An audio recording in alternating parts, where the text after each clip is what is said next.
Hola, mi nombre es Kevin Flores, soy estudiante de Relaciones Internacionales en el Sistema Abierto de la UNAM y hoy voy a hablar de el realismo internacional.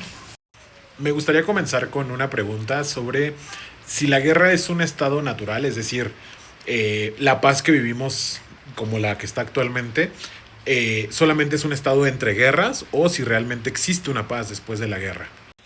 Bueno, y para conocer un poco sobre la teoría del realismo, primero tenemos que conocer a esta persona que está detrás de mí, que es Hans Morgenthau. Él fue uno de los primeros autores que tocó pues justamente esta teoría.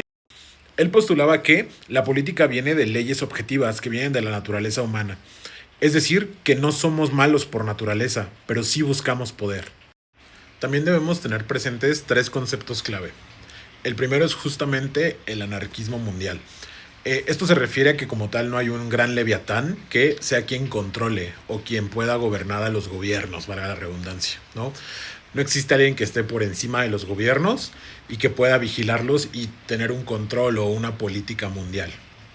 El siguiente es el estatismo, que básicamente se refiere a que el Estado es el protagonista. El Estado es quien es el individuo al que la teoría va a analizar. Es decir, no es un ente individual en cada persona o una organización, es completamente el Estado a quien estudia directamente la teoría.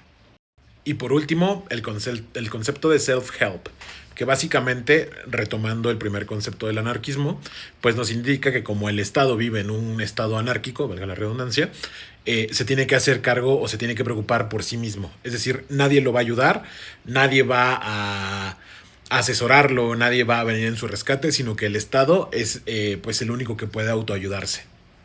Bueno, ahora que ya sentamos las bases sobre el realismo, vamos a hablar un poquito de esta parte, que básicamente es que los realistas establecen que la base del realismo, de cómo se mueve, pues en este caso, el escenario internacional, es el poder, ¿no? Y hay dos tipos de poder. El primero es el poder de influencia. ¿Cómo vas a influenciar a otros para que se unan a ti, para que se suban a tu carro, ¿no? Y básicamente, pues lo puedes hacer de muchas maneras, con políticas, económicas, con la capacidad que tienes a lo mejor de materiales, etcétera, ¿no? Pero si todo esto no funciona y necesitas influir en otra nación, entonces entra tu poder militar, que pues es, según los realistas, lo más importante. Además de esto, pues los realistas también establecen, o la teoría realista también establece que para que un país gane algo, otro debe perder lo mismo, ¿no? Es decir, siempre va a haber un balance de poder, ¿no? Siempre va a haber un país poderoso que extrae recursos de los débiles y mientras él gana, los demás pierden.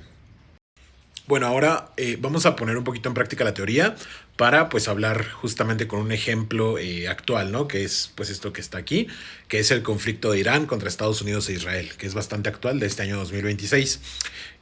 Podemos empezar a decir que cuando Israel y Estados Unidos bombardearon Irán, Irán no se quedó de brazos cruzados ni se rindió de inmediato, ¿no? Tampoco dio un discurso sobre el alto al fuego, sino que directamente tomó su poder o lo que alcanzaba su poder hacer para detener justamente el ataque o contrarrestarlo, ¿no? ¿Cómo lo hizo? Bueno, primero, pues obviamente respondió al ataque con poder militar, como veníamos diciendo, pero además de eso usó su poder sobre el estrecho de Hormuz para cerrarlo. Aquí justamente podemos ver el mapa geográfico del estrecho de Hormuz y es un muy buen ejemplo de que Irán está utilizando su posición geográfica en esta guerra, ¿no? Obviamente más su poder militar, pero de entrada pues no está permitiendo que la guerra lo detenga, vaya, ¿no? Adicionalmente a esto, también entran dos conceptos clave que mencioné hace un momento, que es el que tiene que haber un balance de poder. Eh, los países vecinos como Arabia Saudita, por ejemplo, que está por acá, tienen dos opciones. La primera opción es balancear. Para balancear lo que pueden hacer es unirse a Estados Unidos y decidir atacar a Irán para pues acabar obviamente con la guerra y entonces que haya un balance de poder. La segunda es subirse al carro de Irán y entonces así evitar que a él lo afecte la guerra, por ejemplo, ¿no? Permitiéndole que pues a lo mejor sus barcos con crudo pues sigan pasando por el estrecho y que sus refinerías quizá no se vean afectadas o evitar pues que haya bombardeos, sobre todo porque está mucho más cerca de Irán que Estados Unidos. Entonces, eh, Aquí podemos ver dos conceptos clave y justamente todo esto que platicábamos, ¿no? De que no hay un gran leviatán que medie en el conflicto.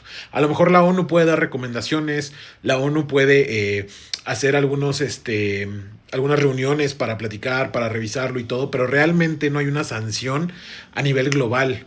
Y justamente no hay una sanción porque muchos países no se suben al carro o no intentan balancear el conflicto o mediarlo para no meterse y que no termine afectándolos.